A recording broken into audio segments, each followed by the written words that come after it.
Somewhere in a cold, shielded laboratory in Zurich, a light just turned green. It wasn't a celebration, it was a funeral. The funeral for every secret you've ever kept.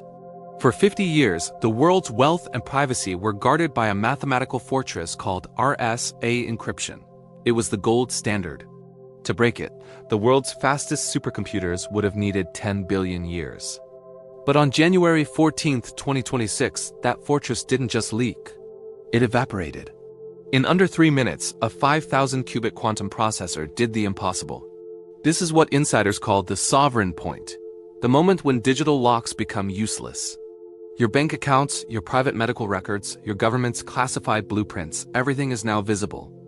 It is the $100 trillion heist that no one can stop. Tonight, we investigate the quantum sovereign crisis, the day the world became naked. To understand why your life is in danger today, we have to look at the secret war of the last decade. While the public was obsessed with ChatGPT and AI agents, the real power was being built in the shadows. IBM, Google, and a secretive startup called Q Sovereign were racing toward a finish line that most thought was decades away. Quantum computing isn't just a faster computer. It's a different reality. Traditional computers think in bits, ones, and zeros. But quantum computers use qubits. They exist in multiple states at once. It's the difference between a mouse running through a maze and the mouse simply being at the exit the moment it starts. By 2025, the race reached a boiling point. The US government quietly passed the Quantum Readiness Act, frantically trying to upgrade its systems, but they were too late.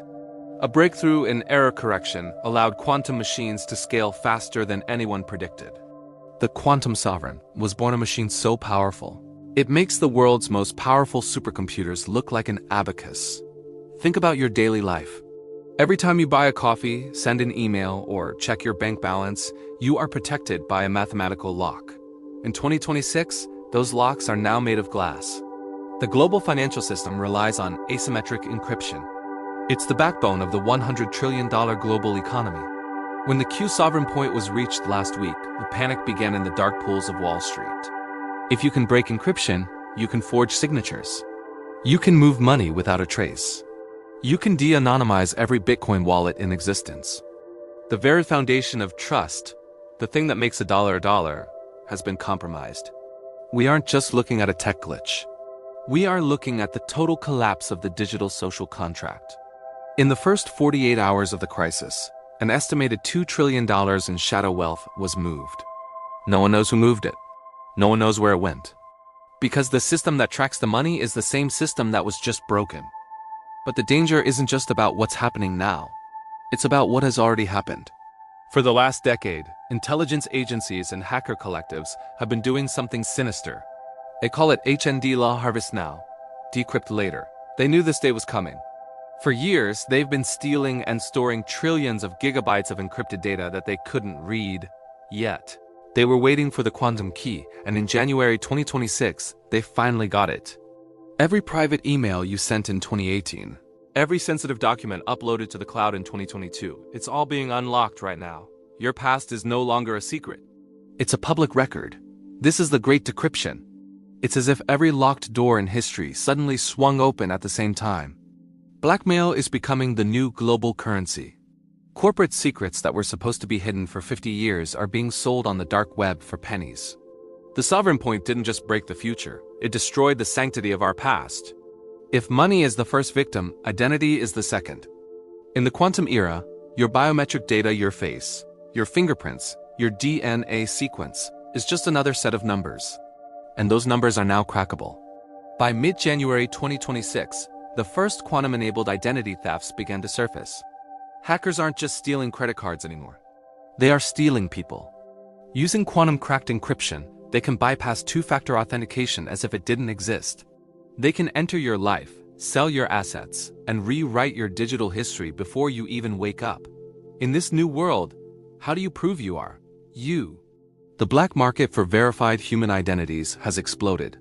On the dark web, a clean quantum-proof identity is now worth more than a kilo of gold. We are entering an era of digital displacement, where millions of people are finding themselves locked out of their own lives. Victims of a machine that thinks in possibilities, not permissions. But the most terrifying realization of 2026 is that our physical world is built on digital foundations. Our power grids, our water systems, and our nuclear command and control centers all rely on the same encryption that just failed. This isn't just a financial crisis. It's a survival crisis. For 72 hours in late January, 3 major European cities experienced total blackouts. Not because of a storm, but because the quantum sovereign was used to bypass the security protocols of their energy sectors. Governments are in a state of permanent emergency. The weapons we built to protect us have become the very tools of our destruction. The quantum sovereign isn't just a computer. It's the ultimate master key. And it's in the wrong hands. As we move further into 2026, we are entering what experts call the quantum winter. It is a period of forced simplicity. Because we can no longer trust the digital world, we are being forced to retreat from it. The convenience of the last 30 years is being traded for the security of the physical. The sovereign point has done what no war could. It has made the cloud irrelevant. Companies are moving their most sensitive data back to air-gapped systems, computers that are physically disconnected from any network. We are seeing a return to sneakernet, where information is once again carried by hand on physical drives. It's slower, it's harder, but it's the only way to be safe from a machine that can think through walls. The financial world is also undergoing a great reset. Banks are reverting to physical gold and paper certificates. The dream of a completely cashless digital society has died in the shadow of the quantum processor. We've learned the hard way that when everything is digital, nothing is permanent. In the quantum winter, the only thing that has value is what you can touch. The quantum sovereign crisis was supposed to be the end of our civilization. It was supposed to be the moment the machines finally took our power. But instead, it might be the moment we found ourselves again. By breaking our digital cages, the quantum machine has forced us back into the real world. Back to a reality where trust is built on eye contact, not encryption. We are currently building post-quantum cryptography new math that even the sovereign can't crack. But until then, we live in the silence. And perhaps that silence is exactly what we needed. We spent 3 decades building a digital world that was fast, loud, and incredibly fragile. Now, we have the chance to build one that is slow, quiet, and unbreakable. The locks are gone, the secrets are out, and for the first time in a long time, we are truly free. The quantum era is here. Are you ready to be seen? For Tech Time Vault Pro, thanks for watching this investigation. If you value the truth in an age of exposure, subscribe. We'll be here as long as the lights stay on.